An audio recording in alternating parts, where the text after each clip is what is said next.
انتہائی امپورٹنٹ یہ میسج ہے، آپ ضرور اس کو سب نکال کے رکھیں، پڑھیں. یہاں پہ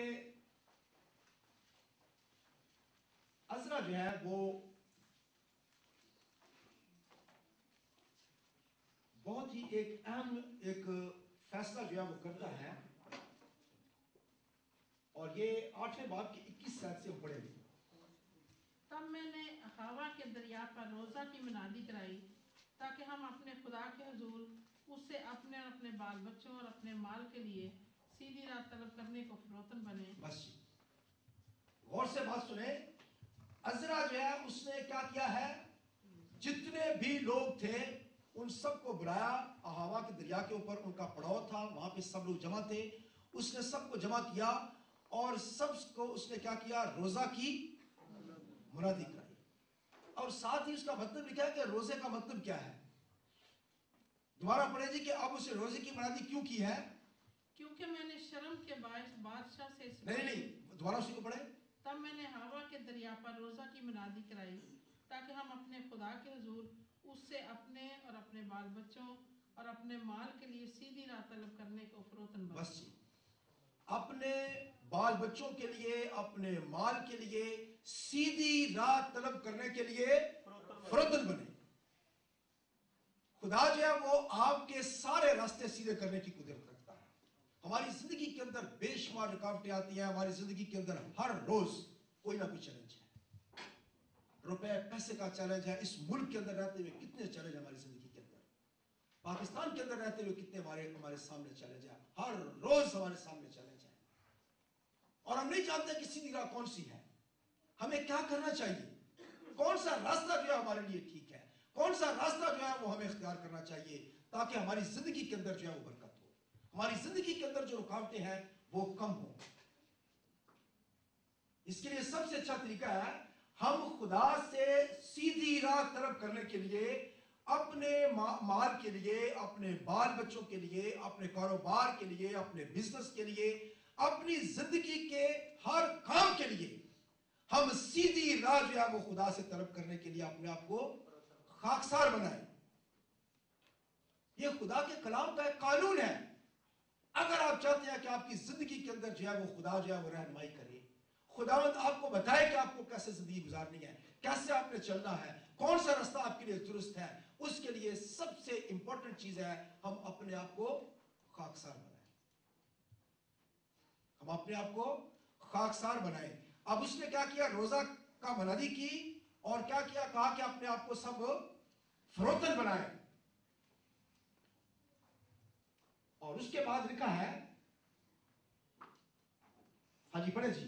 کیونکہ میں نے شرم کے باعث بادشاہ سے سپاہیوں کے جتھے اور سواروں کے لیے درخواست نہ کی تھی تاکہ وہ راہ میں دشمن کے مقابلہ میں ہماری مدد کریں، کیونکہ ہم نے بادشاہ سے کہا تھا کہ ہمارے خدا کا ہاتھ بھلائی کے لیے ان سب کے ساتھ ہے جو اس کے طالب ہیں، اور اس کا زور اور قہر ان سب کے خلاف ہے جو اسے ترک کرتے ہیں. سو ہم نے روزہ رکھ کر اس بات کے لیے اپنے خدا سے منت کی اور اس نے ہماری سنی. بس اب ان کے سامنے دو راستے تھے. یروشلم کو جب وہ جا رہے تھے، پورے بال بچے، مال اسباب، ہر چیز ان کے پاس تھا، اور وہ ساری چیزوں کو لے کر جو ہے وہ ایک سفر کے اوپر روانہ ہونے والے تھے. اور اس سفر میں ان کے پاس دو آپشنز تھے. یا تو وہ بادشاہ سے کہتے کہ بادشاہ آپ ہماری مدد کریں، آپ اپنے سپاہیوں کو ساتھ بھیجیں، ان کے جتھے ہمارے ساتھ کر دیں تاکہ وہ ہمیں یہاں سے لے کر جو ہے سلامتی کے ساتھ جو ہے وہ یروشلم تک جو ہے وہ پہنچا دیں. پہلا آپشن ان کے پاس یہ تھا. اور دوسرا آپشن یہ تھا کہ وہ خدا سے مدد مانگتے. پہلا جو تھا وہ اگر عام زندگی میں ہم دیکھیں تو ہمیں آسان نظر آتا ہے. اگر ہم نے یہاں سے کسی جگہ پہ جانا ہو اور ہم گورنمنٹ والوں سے دوستی بھی ہماری بڑی ہو، شیخوں سے دوستی ہو، اور شیخ کہے کہ تم فکر نہ کرو، میں تمہارے ساتھ پوری یہاں سے فوج بھیجتا ہوں، پورے یہاں پہ سپاہی بھیجتا ہوں تمہارے ساتھ میں، تمہیں گاڑیاں جو ہے وہ پورے ہارن بجاتی ہوئی، الارم بجاتی ہوئی ساری لے جائیں گی تمہیں.